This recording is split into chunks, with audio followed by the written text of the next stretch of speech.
Democratic Senator Chris Van Hollen from Maryland. Senator, your thoughts at the end of this tumultuous and I'm sure for you frustrating day. Well, Chris, frustrating and really disgraceful for the Senate and the country, because today was really the final moment of truth as to whether or not we would have a fair trial, meaning calling relevant witnesses and documents, which is the way you conduct trials all over the country.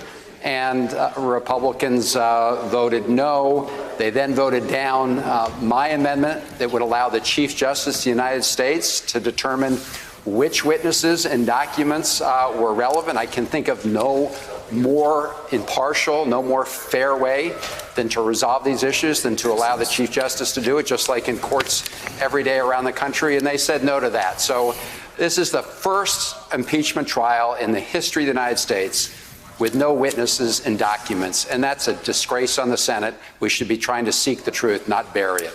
I'd like to get your reaction to some of the statements of your Republican colleagues that they've put out. Lamar Alexander will take that, for example, and we're going to dive into a variety of these statements. But Senator Alexander basically saying that the case was, to his mind, proven by the House managers. It established what the president did, but that the remedy is not removal. That you don't remove a president who's inappropriate, and then later in an interview with the New York Times saying, but there's tax cuts and gutted regulation and judges on the court. What's your response to that? Well, look, I read that very carefully, Senator Alexander's statement. He said it was inappropriate, that the president had a lapse in judgment.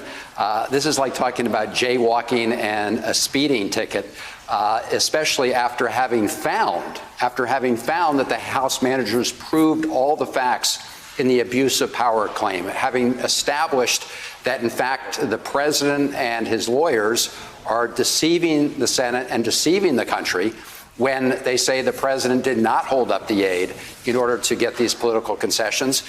Essentially, what Senator Alexander said was, actually, you know, the House proved all of its case when it comes to abuse of power, but we're not going to have any remedy, certainly not in the form of impeachment. So I found the conclusion very dissatisfying. And the problem we've got here now is establishing the precedent, first, for having a rigged trial with no witnesses and documents, and second, for having no accountability for the president for these incredibly wrongful acts and crimes against the Constitution. I'm curious, because of the reporting about that May meeting that Pat Cipollone was reportedly present in, at least according to the characterizations of someone who's read John Bolton's manuscript, what it was like to be in the room with Pat Cipollone, who is a fact witness, apparently, who may have, to a degree that we are still not clear on, been enmeshed in the very scheme that is at issue in the impeachment trial. Well, that's exactly right. He was in the room. That makes him a fact witness. He was part about hatching this plot and scheme from early on. And now he's in front of the United States Senate participating in what seems to be, as the truth comes out, clearly deceiving the United States Senate. I mean, to be part of a legal team that is knowingly misrepresenting the facts, and that is, of course, true if John Bolton is telling the truth, and I suspect he is, then that really raises the question of that the president's the lead lawyer in this case. And there may well be ethics panels and others that review this situation when all the facts come in. All right, Senator Chris Van Hollen, thank you. I want to turn back to... Hey there, I'm Chris Hayes from MSNBC. Thanks for watching MSNBC on YouTube. If you want to keep up to date with the videos we're putting out, you can click subscribe just below me or click over on this list to see lots of other great videos.